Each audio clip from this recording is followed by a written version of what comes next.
Today, I am sharing with you why strength training is important and how it can actually aid our aging process and our overall health. And then I'm going to discuss isolation exercises versus compound exercises. Let's go. Welcome to Reps and Redemption. What would your life look like if you started to prioritize your health and your faith? Have you been up late at night Googling healthy grocery lists, upper body workouts, or quiet time with God ideas? Hey there, I'm Ashley Harvey, college athlete, Jesus follower, now wife and stay-at-home mom of 3 daughters. In this podcast, you will be motivated to build your physical strength, increase in biblical wisdom, and utilize tactical health tips. If you're ready to be a part of a like-minded community of moms who want to be bold in their faith and live well, you're in the right place. Grab an iced coffee or a Celsius and head to the gym. Let's dive in. Hello. Thank you so much for being here today. I wanted to jump into this episode, and before I really talk about isolation and compound strength training exercises and the difference between the two in order to help you and your strength training program and on your fitness journey, I wanted to say, there is so much I could say about strength training for women, this loaded topic, but I wanted to point out a few little, tidbits of information that might get you going and might get you pumped to hit the weight room. So I wanted to share with you that. And this is actually, I'm sharing with you part of my outline that I created for the Joy Lifestyle Festival, because my topic was about strength training for women and finding exercise that you love. So I wanted to read a few points before I dive into the difference between the two types of workouts. So after age 25, on average, people lose about 2 to 4% of their RMR. That's your resting metabolic rate. And most of us don't even know it because we are too busy. So I'm going to give you an example. But if you started with a resting metabolic rate of 1,500 calories, this means, this is at rest. This is not like working out, because we burn energy all day long. We also lose lean muscle mass too. And on average, it's about 5 pounds of lean mass per decade from ages 25 to 65. So to put that in a little bit of a perspective, as we age, we are losing metabolic power, and we're also losing around 20 pounds of lean body mass. No one on the face of the planet can turn back the clock, but here is the good news. I am relieved that there is some. It is never too late to take control and start prioritizing your health and the inevitable biological aging process that we all are in right now as I speak. I think that it's important to point out that we will and we can definitely age well and healthy when we start to implement some good nutrition and strength training to preserve our muscle. And that's kind of why I wanted to talk about the differences between isolation exercises and compound exercises. So what are isolation exercises? These exercises are generally exercises that target one muscle group, and in a small way, other muscles are being used, but they mostly focus, it's like a huge percentage, focusing on one muscle group to help you work on that, building that muscle. But the good thing about isolation exercises is that it helps you focus. You work on good form and the technique of the exercise.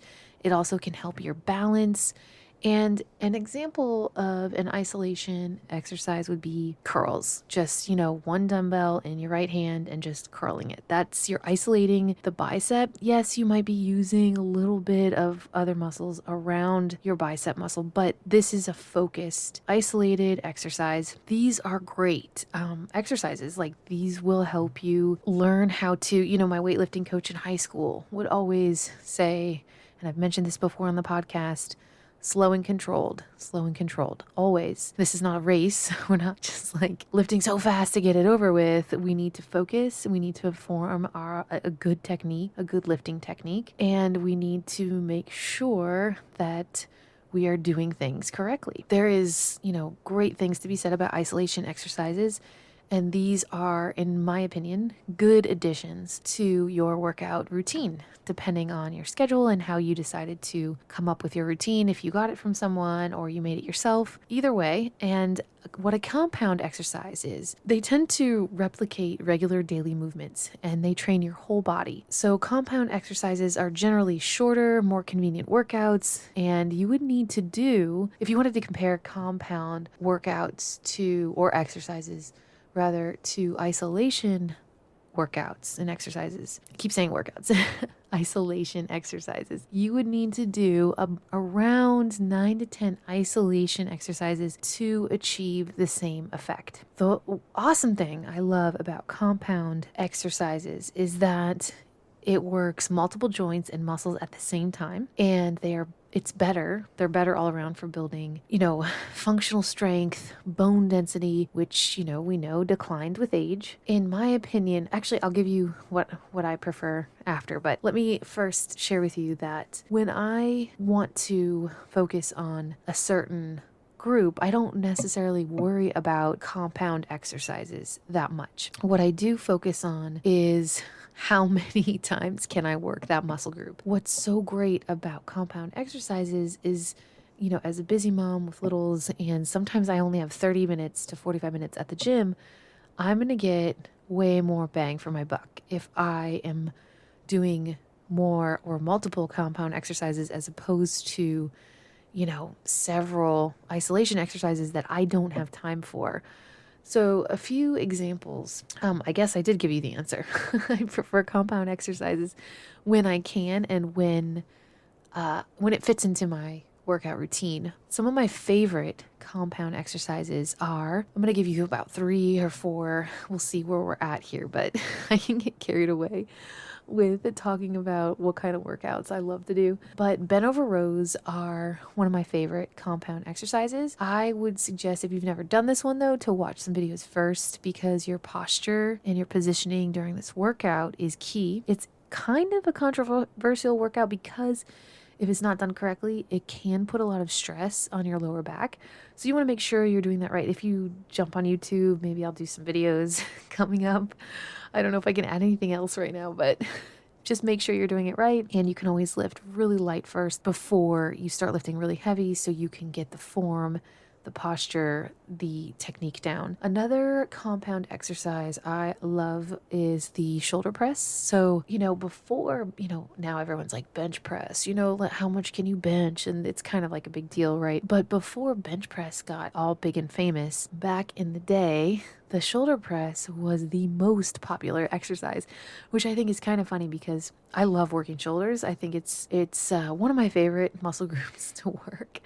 And shoulder press is definitely one of those workouts that reminds me of, Mr. Olympia or something like that. If you ever watched any of those. But not least, deadlifts are my absolute favorite compound exercise. Deadlifts work a part of your back, your legs. It teaches you, it's just how to pick up heavy objects safely off the floor or a heavy child. And it's arguably the best compound exercise around. I would have to say yes, it is an excellent compound exercise.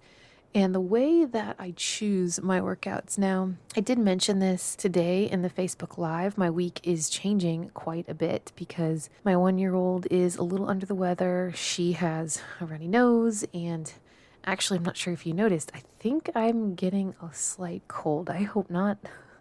I hate being sick. I am not able to make it to the gym. I didn't make it today, and today's Monday, and I love starting my day in the gym on Monday mornings, and it was just not going to happen today for us, and I'm not sure if it'll happen tomorrow or not. I want to make sure we are well before I drop my kids off to be around other kids and before I start touching a bunch of things in the weight room, even though I do wear gloves. I know that probably looks crazy to some people, but I really don't like the stress on my hands. So the way, like the calluses, that part. So the way that I kind of work in compound exercises is that I assess the week, and usually, because, mom life, no week really looks the same, but I do keep track of what I work. So I know where I left off if there's been a gap. Like this week, for example, I'll probably make it, I mentioned in the Facebook Live, like I just said, I'll probably make it 2 or 3 times. So I'm going to end up doing a split instead of when I can make it 4 or 5 times. I might, do back one day, legs another day, shoulders and biceps one day, chest and triceps the other day. If I can get into the gym all of those days. But if not, I tend to split and I do upper, lower, upper, or lower, upper, lower. So that would give me 2 focus days on either an upper or lower body workout. And what I would do first is my compound exercises. So for example, if tomorrow I walk into the gym and I'm like, you know what? I'm feeling legs. This is, I left off last week. There's been a gap. I can start with upper or lower. It doesn't really matter. I'm here. I need to do it. And let's say I walk in and I'm like, I really want to do legs. So I would start with my compound lower exercises because, like I said, they're going to give me the most bang for my buck in a small amount of time. And I'll probably hit deadlifts first. From deadlifts, I would move to squats. And then from there, I might focus on quads. I might focus on hamstrings and get like 1 or 2 isolation workouts in my routine that day. Then the next day when I walk in and it's upper body, obviously I'm going to start with bench press. I'm not going to wait till the last minute to bench. I've done it before and it's always a disaster because I've burnt out on isolation exercises and then I'm trying to bench press and it's just not cute. So that is kind of how I would go with that. And then from bench, I would hit shoulder press and so on. And then maybe move into my isolation, triceps and biceps, back, chest, and maybe try to hit, once I hit the compounds, probably hit 1 to 2 isolation exercises per muscle if I had the time, which, let's be honest, most likely I won't have the time to do everything I'd like to do.